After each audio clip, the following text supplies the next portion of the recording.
वर्गों में आपका हार्दिक स्वागत है। तो आज हम पढ़ने वाले हैं हिमानी के द्वारा निर्मित स्थलाकृतियां। हालांकि इसका बेसिक परिचय कल हमने देख लिया था, जिसमें हमने दो स्थलाकृतियां यू आकार की और लटकती घाटी का अध्ययन कर लिया था। देखिए ये चैप्टर है यानी 11th की ज्योग्राफी के अंदर भी लगता है, ये टॉपिक बीए पार्ट फर्स्ट के अंदर थर्ड यूनिट के अंदर भी लगता है। इसके साथ ये एमए ज्योग्राफी के अंदर भूआकृतिक विज्ञान के अंदर भी लगता है। तो उन सभी विद्यार्थियों के लिए यह वीडियो यानी सहायक रहने वाला है। इसके अलावा इसमें जो कंपटीशन एग्जाम के अंदर इससे संबंधित प्रश्न पूछे जाते हैं, उन प्रश्नों पर भी हम डिस्कस करने वाले हैं। देखिए इससे पूर्व वाला जो हमने टॉपिक देखा था नदी के द्वारा निर्मित स्थलाकृतियां, तो यह टॉपिक विशेष रूप से क्या है, बी पार्ट फर्स्ट का जो फर्स्ट पेपर है भौतिक भूगोल के लिए यह काफी सहायक रहने वाला है। तो इसके अंदर यदि हम देखें तो हिम नदी बेसिकली होती क्या है, तो कल हमने डिस्कस कर लिया था कि ऊंचे जो पर्वतीय क्षेत्र है वहां तापमान कम होने के कारण यानी बर्फ हमेशा जमी रहती है, और उसके अंदर हिम है वो ढाल गुरुत्वीय बल के कारण नीचे कर्ष करती हुई जो घाटियां हैं उनमें से यानी गुजरती हुई वहां पर अपरदन का कार्य करती है, जिसे हम उत्ताटन की क्रिया और घर्षण शनि घर्षण की क्रिया कहते हैं। इसके अलावा जो अपर्दित मलबा है वो मंद गति से चलता है और मार्ग में यदि रुकावट आती है तो वहां हिम नदियां अपना निक्षेपात्मक कार्य भी करती है। तो हमने देखा था उत्ताटन के अंदर यानी हिम नदी अपने चट्टानों को तोड़कर फोड़कर का यानी अपरदन करती है, वहीं घर्षण की क्रिया के कारण जिस क्षेत्र की चट्टानों से गुजरेगी उसके साथ जो हिम नदी के जो ग्लेसिकल पदार्थ है जिसमें कंकड़ पत्थर बजरी हिम के विभिन्न टुकड़े वो चट्टानों से टकराते हैं और टकराने से उसमें घर्षण होता है और अपरदनात्मक स्थलाकृतियों का निर्माण इसके अंदर होता है। तो कल हमने देखा था यानी यू आकार की घाटी, उसको एक बार थोड़ा पुनः मैं रिपीट कर देता हूं कि पर्वतीय भागों के अंदर क्या है, घाटी हिमनद यानी ऐसी घाटियों में से होकर प्रवेश करती है जो क्या है, उसके ढाल क्या होंगे, बेसिकली खड़े होते हैं और उसकी तली संपाट होती है। तो हिमनदी ऐसी घाटियों में यानी घर्षण की क्रिया करती है, शनि घर्षण की क्रिया करती है, उत्ताटन की क्रिया करती है, जिसके कारण हिमनदी की जो घाटी है अंग्रेजी के यू अक्षर के अनुसार यानी यू अक्षर की जैसी घाटी का निर्माण होता है, जिसको हम यू आकार की घाटी के नाम से जाना जाता है। ऊंचे पर्वतीय क्षेत्रों में, चाहे वो आर्कटिक क्षेत्र हो, अंटार्कटिक क्षेत्र हो या हिमालय वाला जो पर्वतीय क्षेत्र है, वहां पर ऐसी आकृतियां मुख्य रूप से क्या है, हिम नदियां बनाती है। तो कल हमने डिस्कस किया था कि ऊंचे पर्वतीय क्षेत्रों में यह मुख्य रूप से क्या हिम नदी मिलना जरूरी नहीं है, वो निर्भर करता है कि उसकी अक्षांश स्थिति के। ध्रुवीय क्षेत्रों में 0 डिग्री पर भी क्या हिम नदी मिलेगी, और जो ग्रीनलैंड वाला जो क्षेत्र है वहां लगभग क्या है, लगभग 600-650 किलोमीटर के आसपास मिलेगी, और इसके अलावा अलास्का वाला क्षेत्र है वहां लगभग 1686 किलोमीटर की ऊंचाई तक मिलेगी। और हम बात करते हैं हिमालय के अंदर यानी 4300 से लेकर 5300 मीटर तक हिम नदियां यानी हिम रेखा मिलती है, उससे ऊपर वाले हमेशा बर्फ रहती है। वहीं विषुवतीय के क्षेत्रों में 5600 से 6000 मीटर की ऊंचाई पर ये हिम नदियां पाई जाती है। तो यानी ये तो होगी यू आकार की घाटी, लटकती घाटी। लटकती घाटी क्या होता है, जब मुख्य रूप से हिम नदी प्रवाहित होती है और हिम नदी के अंदर सहायक नदियों की संख्या ज्यादा होती है, ग्लेसिकल पदार्थ की मात्रा इसके अंदर बेसिकली ज्यादा मिलेगी, तो घाटी क्या करती है, अपनी तलहटी को अधिक काट देती है, गहरी हो जाती है। लेकिन उसकी सहायक हिम नदियां होती है, वो सहायक नदियां यानी कम ग्लेसिकल पदार्थ होने के कारण अपनी तलहटी को कम काटती है। तो दूर से देखने पर ऐसा लगता है कि मुख्य हिम नदी के अंदर सहायक हिम नदी की जो घाटियां लटकती हुई प्रतीत होती है, इसलिए इसको लटकती घाटी या हैंगिंग वैली के नाम से भी क्या है, जाना जाता है, या इसको निलंबित यानी घाटी के नाम से भी इसको संबोधित किया जाता है। इसके बाद आज हम पढ़ने वाले हैं शरट या हिमगर्भ। ये जो स्थलाकृतियां हिम नदी के अपरदन क्रिया के द्वारा निर्मित स्थलाकृतियां हैं। उसके बाद हम यानी निक्षेपात्मक स्थलाकृतियों में हिमोड, ड्रेमलिन, एस्क, कैंटिल के बारे में भी विस्तार से पढ़ेंगे। तो हम देखते हैं भी सरक बेसिकली होती क्या है भाई। देखिए हिम नदी के अंदर क्या होता है, जो मुख्य घाटी हिमनद होता है वो यानी शीर्ष पर जो निर्मित होती है, यानी ये कोई हिमनद ऊपर का भाग शीर्ष पर्वतीय क्षेत्र है और घाटी हिमनद यहाँ से गुजरेगा तो इस क्षेत्र के अंदर क्या है, अर्धवर्ताकार, यानी ये अर्धवर्ताकार या यूं कहें इसके अंदर एक कटोरे नुमा विशाल गर्त बन जाता है। यानी ये अर्धवर्ताकार और ये बीच में क्या बन गया है कि ये गर्त बन गया और ये आराम कुर्सी की जो जैसी आकृति होती है जिसके पार्श्व ढाल क्या होंगे, खड़े ढाल वाले होते हैं और क्षैतिज भाग क्या होता है, आरामदायक कुर्सी जैसी स्थलाकृति बनती है ये वाली। तो ये ऐसी जो ये आरामदायक कुर्सी वाली जो तल जैसी जो आकृति बनती है प्राय मुख्य रूप से क्या हिम से ये भरे होते हैं, जिसलिए इसको हिम गवर या हिम गर्त के नाम से भी जाना जाता है। देखिए ये जो स्थलाकृति यहाँ ये भर जाती है, कई बार यहाँ मुख्य रूप से ग्रीष्म ऋतु में हिम पिघल जाती है तो यहाँ गर्त बन जाता है, गड्ढा बन जाता है जिसको हम ग्रड शुंड के नाम से भी जाना जाता है। जैसे जैसे हिमनदी नीचे की तरफ यानी प्रवेश करती है तो निचले भाग में ढाल थोड़ा सा तीव्र होता है तो नदी के जो ग्लेशिकल पदार्थ हैं जिसको नदी के हिमनदी के औजार कहते हैं वो वहां पर उताटन की क्रिया करते हैं और उताटन के कारण यहाँ छोटे छोटे खांच बन जाते हैं और छोटे छोटे मुख्य रूप से क्या है हिम वीदर बन जाते हैं। वीदर का मतलब छोटे छोटे जो यानी खांच तुल्य जो गर्त बनते हैं उसको हम हिम वीदर के नाम से जाना जाता है। तो इस प्रकार आरामदायक कुर्सी की जो स्थलाकृति होती है और जिसको हम हिम वीदर या हिम गर्त भी कहते हैं और जो मुख्य रूप से अर्ध कटोरे रंगमंच के समान होती है और आरामदायक कुर्सी जैसी स्थलाकृति होती है, तो ऐसी जो हिम नदी के द्वारा निर्मित स्थलाकृति होगी उनको हम मुख्य हिमगार या हिम गर्त के नाम से भी जाना जाता है। तो या हिम गहर भी इसको प्रमुख रूप से क्या है संबोधित किया जाता है। रटना नहीं है, हिम नदी ऊंचे पर्वतीय क्षेत्रों से जब प्रवाहित होती है तो उस क्षेत्र में उत्ताटन घर्षण शनि घर्षण की क्रिया के कारण क्या है यानी ऊपरी जो हिम नदी घाटी का क्या पर जो मुख्य रूप से अर्धवर्ताकार या कटोरे नुमा जो गर्त बनता है जिसके पार्श्व ढाल बेसिकली क्या होंगे, खड़े ढाल वाले होंगे, क्षैतिज भाग आरामदायक कुर्सी जैसी स्थलाकृति बनती है। यहाँ सरक का निर्माण होता है जो ऐसी जो आरामदायक कुर्सी का जो तल जैसे बनता है तो प्राय ऐसे मुख्य रूप से क्या हिम से भरे हुए जो मुख्य रूप से क्या है स्थलाकृति होती है जिसको हिम गवर हिम गर्त के नाम से या हिम गवर के नाम से जानते हैं। निचले भाग के अंदर यानी उत्ताटन की क्रिया के कारण घर्षण की क्रिया का कारण हिम गर्त या हिम वीदर का निर्माण इसके अंदर होता है। तो ये हो गया सरक या हिमगवर। इसके बाद हम पाठ पढ़ेंगे अरेट या तीक्ष्ण कटक या इसको अरेटी या सिरते कटक या इसको कंगी नुमा कटक के नाम से भी जाना जाता है। देखिए जब एक पर्वतीय कटक के दोनों ढालों पर हिम नदियां अनेक शर्ट बना देती है, यानी हिम नदियां अनेक शर्ट यानी ये जैसे हिम नदी आ रही यहाँ से बहेगी तो ऊपर पड़ेगी तो मुलायम चट्टाने वहां से हटा देती है, कठोर चट्टाने वहां पर खड़ी रहती है तो छोटे छोटे कई सड़क का मुख्य रूप से क्या है इसके अंदर बन जाते हैं। तब ये जो मुख्य रूप से क्या है आकृति के अंदर यानी कंगी नुमा कटक का निर्माण होता है जिसके मुख्य रूप से अपर्दन के कारण तेज जो नुकीले सुई की खड़ी ढाल के मुख्य रूप से छोटे छोटे यानी शरक बनते हैं, छोटे छोटे यानी यूं कहें कि तीखे नुकीले कटक बनते हैं और उसकी आकृति दूर से देखने पर ऐसे लगती है जैसे कोई यानी बाल संवारने वाला कंगा हो, इसलिए इस कलाकृति को कंगी नुमा कटक के नाम से जाना जाता है। और चूंकि ये यानी दांत के तुल्य नुकीले कटक होते हैं तो इसलिए इसको तीक्ष्ण कटक के नाम से भी जाना जाता है और मुख्य रूप से इसको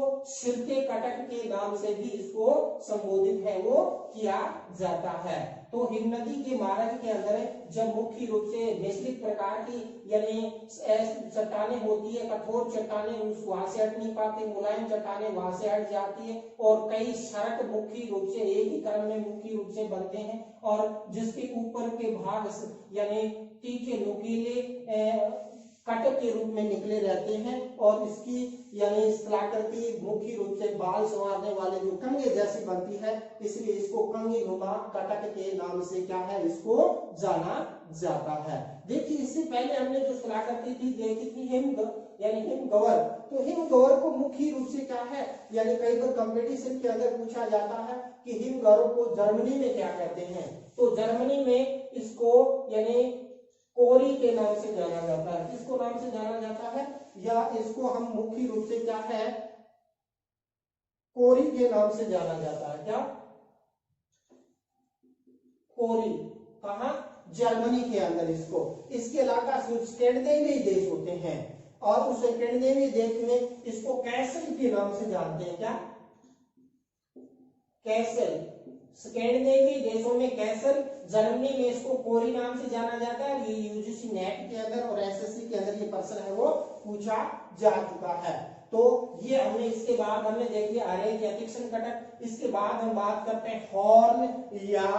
गिरी सरंग। देखिए जब किसी पहाड़ी के पार्श्व पर यानी कई मुख्य रूप से सरंग बनते हैं और जब ये निरंतर अपघर्षण, घर्षण, शनि घर्षण की क्रिया के कारण पीछे हटते जाते हैं और पीछे हटने से मुख्य रूप से पिरामिड के आकार की एक स्थलाकृति बनती है और उस पिरामिड की स्थलाकृति के अंदर ऊपर वाला जो भाग होता है वो मुख्य रूप से क्या होता है, यानी तीक्ष्ण, नुकीला और चोटी तुल्य मुख्य रूप से होता है। तो ऐसी जो मुख्य रूप से क्या है, चोटी तुल्य और यूं कहें कि इसके अंदर पिरामिड के आकार की जो मुख्य रूप से जो स्थलाकृति बनती है जिसके अंदर ऊपर चोटी होती है उसको हम यानी सरंग,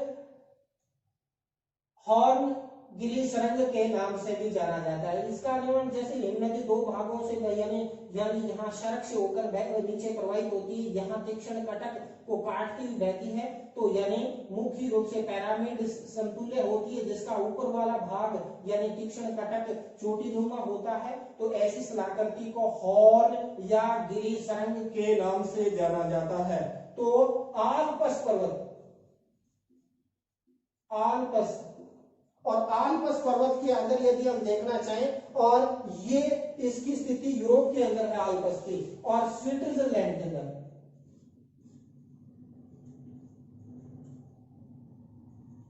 स्विट्जरलैंड के अंदर क्या है, यानी एक हॉर्न पाई जाती है मैटरहॉर्न, मैटरहॉर्न के नाम पर इस जो स्थलाकृति का बन गया हॉर्न के नाम से भी इसको जाना जाता है। चूंकि गिरी का मतलब होता है यानी चोटी और यानी गिरी का मतलब पर्वत, सरंग का मतलब चोटी, तो यानी पर्वत की चोटी तुल्य जो मुख्य रूप से पिरामिड सदृश जो स्थलाकृति हिम नदी के अपरदन क्रिया के कारण जो स्थलाकृति बनती है इसको यानी हॉर्न या गिरी सरंग के नाम से जाना जाता है। स्विट्जरलैंड का जो आल्प्स पर्वत है उसकी जो मैटरहॉर्न के नाम पर इस स्थलाकृति यानी यहाँ इसका उदाहरण मिलता है, इसलिए इसको हॉर्न के नाम से जाना जाता है। गिरी का मतलब पर्वत, सरंग का मतलब चोटी, यानी मुख्य रूप से पिरामिड सदृश से भूखंड जिसकी यानी ऊपर की जो यानी चोटी होती है उसको हम हॉर्न या गिरी सरंग के नाम से जाना जाता है। तो ये हो गया हॉर्न या गिरी सरंग। या इसके बाद हम देखेंगे शरंग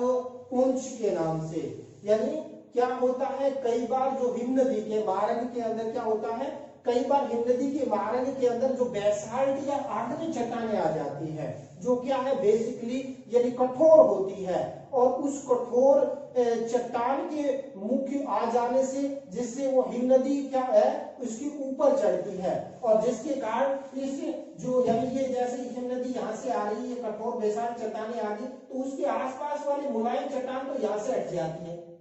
और फिर वो नीचे जाती है तो नीचे वाली जो चट्टान है वो मुख्य रूप से क्या है ये भाग जो मुलायम चट्टानें बनी रहती है। तो इस प्रकार ज्वालामुखी ग्रीवा के ऊपर जो चोटी होती है और उस चोटी के को हम कहते हैं शरंग और शरंग के पीछे यानी असंगठित चट्टानों की एक लंबी पूंछ होती है जिसको हम शरंग पूंछ के नाम से जाना जाता है। और ये शरंग पूंछ मुख्य रूप से क्या होता है यानी नदी इस साइड में आएगी तो इस क्षेत्र में तो अपर्दन कर देगी, यहाँ से मुलायम चट्टानें यहाँ से गिरती है तो यहाँ जो कठोर चट्टान के कारण ये अपर्दन नहीं हो पाती और एक लंबी चोटी यानी ये तो होगी शरंग, और शरंग के पीछे एक लंबी चोटी बनती है, उसको हम शरंग चोटी के नाम से भी जाना जाता है। और ये देखिए ये ऐसी शरंग चोटी जो इंग्लैंड का जो एडिनबर्ग का जो पर्वत श्रेणी है उसकी जो कासिल रॉक्स है वो मुख्य रूप से क्या है, शरंगपुच्छ का एक उत्तम उदाहरण है। कई बार उदाहरण भी पूछा जाता है, तो शरंगपुच्छ का उत्तम उदाहरण क्या है, इंग्लैंड का जो एडिनबर्ग पर्वत श्रेणी है उसकी जो कासिल रॉक्स है, कासिल रॉक्स शरंगपुच्छ का एक उत्तम उदाहरण है, वो माना जाता है। इसके बाद हम नेक्स्ट स्थलाकृति देखेंगे भेड़पीठ शैल। तो भेड़पीठ शैल का यदि हम उदाहरण देखना चाहें तो इसके अंदर क्या होता है, जब कभी हिमनदी के मार्ग के अंदर, जैसे ये कोई हिमनदी है, हिमनदी के मार्ग में कोई कठोर चट्टान आ जाती है तो उस कठोर चट्टान के मार्ग में आ जाने के कारण क्या है, हिमनदी उस पहाड़ी के अवरोध को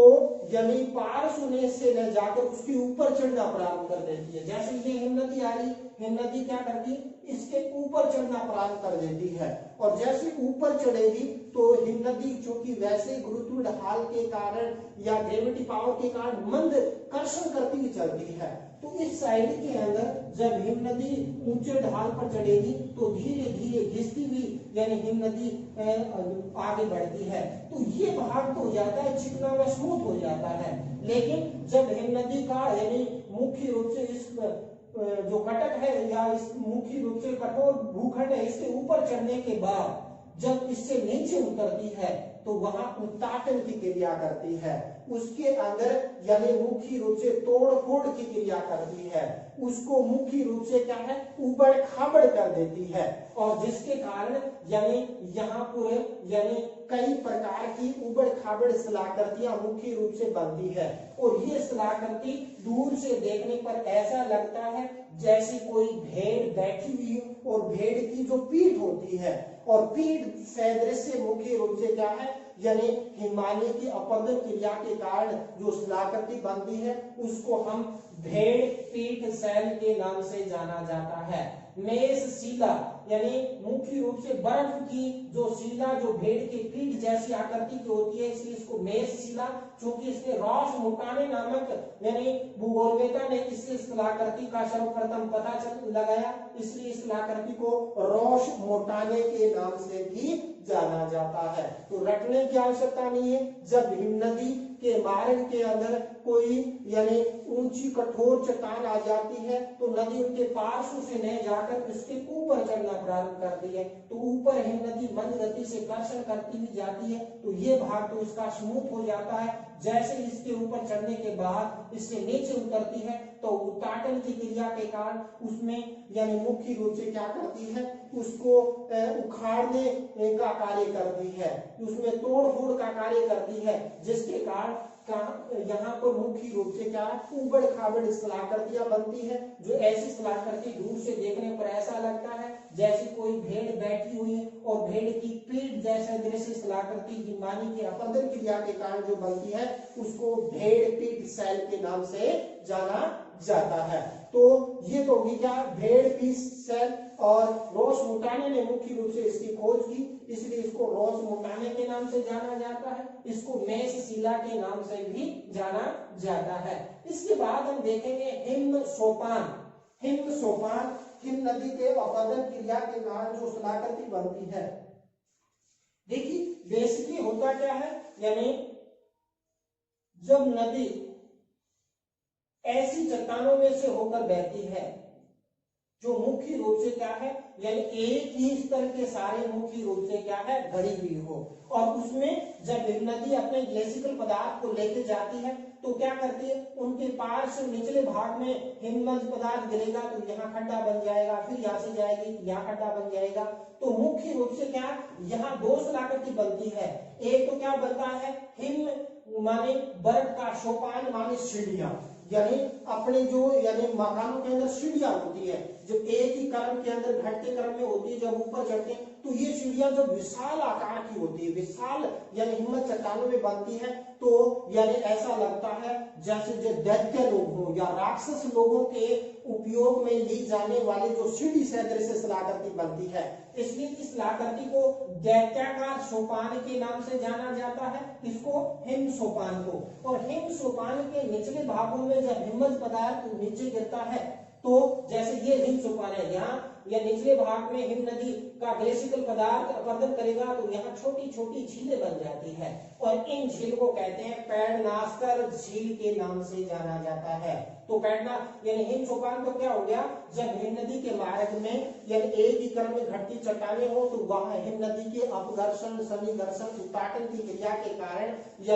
यानी विशाल सीढ़ी क्रम का मुख्य रूप से हिमालय की अपरदन क्रिया के कारण निर्माण होता है, तो उसको हिम सोपान कहते हैं। और ये हिम सोपान काफी यानी सीढ़ियां काफी लंबी लंबी चौड़ी चौड़ी होती है, और ऐसा लगता है जैसे किसी दैत्य या राक्षस के द्वारा यानी ऐसी सीढ़ियों का प्रयोग किया गया हो, तो इसलिए इसको दैत्याकार सोपान कहते हैं। दैत्याकार सोपान में जब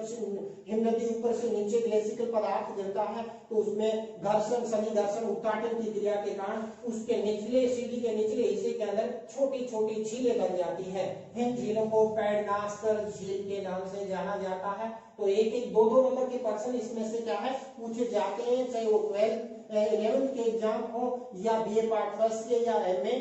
परिवेश ज्योग्राफी का जो भूआकृतिक विज्ञान है, इसमें ये टॉपिक लगते हैं। तो इस प्रकार यानी हिम सोपान के निचले भागों में हिम्मत पदार्थ के अपरदन क्रिया के कारण जो छोटी छोटी झीलें बनती हैं, उस झीलों को पैडनास्तर झील के नाम से इसको प्रमुख रूप से क्या है जाना जाता है। इसके बाद एक शिलाकृति हम देखेंगे कोन, और कोन को मैं यह लिखना भूल गया तो यहाँ इसको नोट कर देते हैं। कोन क्या होता है, कोन एक प्रकार का दर्रा होता है। कोन, चलो भाई, कोन या इसको दर्रा कहते हैं। आपको पता है कि प्राचीन काल में भारत में जितने भी आक्रमण हुए हैं, चाहे हुन हो, चंगेज हो, मंगोल हो, तुर्क हो, वो भारत के अंदर बोलनल है, टोची है, गोमल है, और मुख्य रूप से कई जो ये दर्रे, उन दर्रों से होकर भारत के अंदर यानी जो आक्रमण या आज भी भारत और सिक्किम के बीच नाथुला दर्रे से मुख्य रूप से व्यापार होता है। हालांकि पिछले यानी 2 साल से इसको मुख्य रूप से क्या है बंद कर दिया गया है। तो दर्रे बेसिकली इसके अंदर यानी हम बात करना चाहें तो यानी जब 2 आसान सड़कों के मिलने से जो निर्मित आर पार जो मार्ग बनता है, यानी 2 आसान सड़क, ये बेसिकली सड़क है, 2 आसान सड़कों के नीचे निमंजित होने, इसका अपरदन होने से जो आर पार जो मुख्य रूप से क्या है जो मार्ग बनता है, जो एक यानी पर्वत श्रेणी से दूसरे पर्वत श्रेणी को पार करने वाला जो मार्ग बनता है, उसको हम कोल या दर्रा के नाम से जाना जाता है। तो भारत में चाहे वो यानी जम्मू कश्मीर का जोजिला दर्रा हो, उत्तराखंड का लिपुलेख दर्रा हो, या सिक्किम का नाथुला दर्रा हो, अरुणाचल प्रदेश का बोमडिला दर्रा हो, तो ये दर्रे मुख्य रूप से क्या होता है जब हिम नदी, ये तो दर्रे हैं बेसिकली इसके अंदर नदी के द्वारा, और ऊंचे पर्वतीय क्षेत्रों के अंदर हिम नदी के द्वारा भी ऐसे दर्रों का निर्माण किया जाता है। तो इन दर्रों को कोल के नाम से जाना जाता है। और ये जो कोल होते हैं यानी प्राचीन काल के अंदर आज भी हम बात करते हैं ऊंचे पर्वतीय क्षेत्रों में जो चरवाहन जाति है, जैसे हम बात करते हैं जम्मू कश्मीर में गुर्जर लोग हैं, तो पहाड़ी भागों में पार करने के लिए इन कोल और दर्रों का प्रमुख रूप से क्या है प्रयोग करते हैं। तो इसके बाद हम नेक्स्ट शिलाकृति के अंदर यानी नुनाटक, फ्योर्ड, और इसके अलावा नेक्स्ट वीडियो के हम हिमोड, ब्रेमले, एस्कर और कैंटिल हमम जैसी अपरदनात्मक शिलाकृतियों का अध्ययन करेंगे। तो इसलिए मैं उन तमाम विद्यार्थियों से अनुरोध करता हूं कि इससे पूर्व वाला वीडियो देखें, क्योंकि ये जो डायग्राम एक एक यानी श्रृंखला के अंदर बने हुए हैं, लास्ट के अंदर इसमें हम एक रेखा चित्र भी बनाएंगे, तो जिसके माध्यम से एक शिलाकृति दूसरी शिलाकृति से कोरिलेटेड है, और जब किसी चीज को हम यानी अंतर संबंध कर कोरिलेटेड कर उसका अध्ययन करते हैं तो वो शिलाकृति हमें आसानी से याद हो जाती है। तो इसी के साथ मैं एक बार और भी कहना चाह रहा हूँ कि कोरोना महामारी के दौरान थोड़ा सा क्या है, मास्क का प्रयोग करें, सैनिटाइजर का प्रयोग करें और थोड़ी सी अपने और अपनों का ध्यान रखें। तो इसी के साथ आज का वीडियो यहीं समाप्त करते हैं। जय हिंद, जय भारत।